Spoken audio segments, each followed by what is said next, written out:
In my ideal world, I would give birth to my firstborn, have her laid on my chest, and instantly fall in love.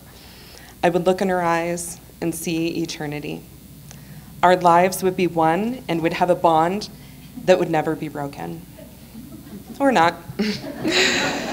After lying on sandpapery hospital sheets for 14 hours, with tubes coming out of every orifice of my body except maybe my ears, I was beyond ready to meet my daughter. If not, just to relieve the insane amount of pressure placed on my uterus.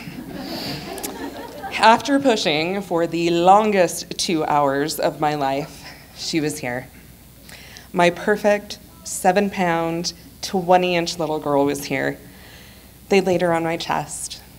I looked in her big blue eyes, and I felt nothing. I had no idea who this person was. I'd never met her before. The individual I had shared my body with for the last 9 months was just a tiny newfound acquaintance. How was I going to bond with someone who couldn't even talk? What if the only thing we had in common was our DNA? It's like the apron strings were cut before I could even wear the apron. All my ideas of what made me a mother were dashed. I fed her, changed her, swaddled her, everything a good mother does, but I didn't feel like one. Instead, I felt guilt and anxiety, fear that I was never meant to be a mother, that I would never be what she needed. I had failed. My ideal vision of motherhood was crumbling before me. Though we lived in a small one-bedroom apartment, I couldn't sleep in the same room with her. Every time she made a noise, I was wide awake. We moved her bassinet to the living room. I justified that it was because it was warmer there. In reality, it's because I was losing my mind. I developed extreme anxiety. My days and nights were filled with panic attacks, full-blown, hyperventilating, curl up in a ball panic attacks.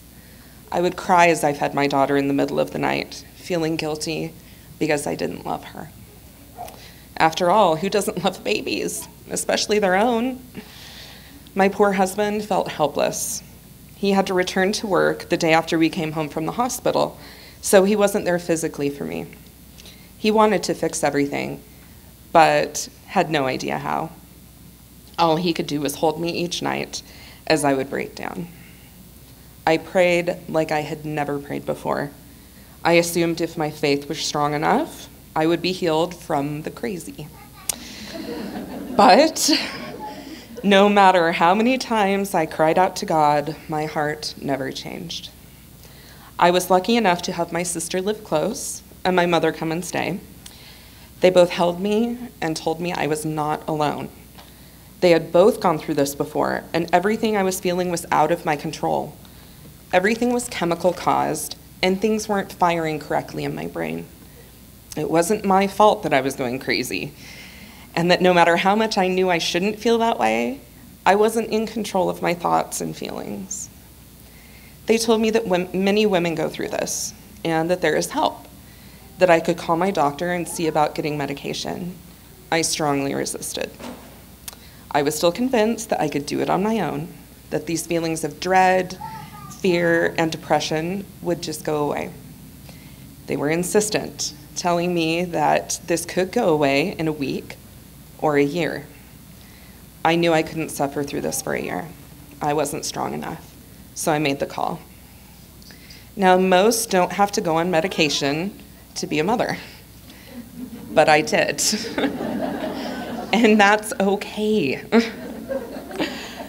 The fear began to recede, so did the guilt. I stopped comparing my worst to someone else's best, and slowly, almost imperceptibly, I began to love my child. Not all of us become mothers at the birth of our firstborn. For some of us, it takes a little longer.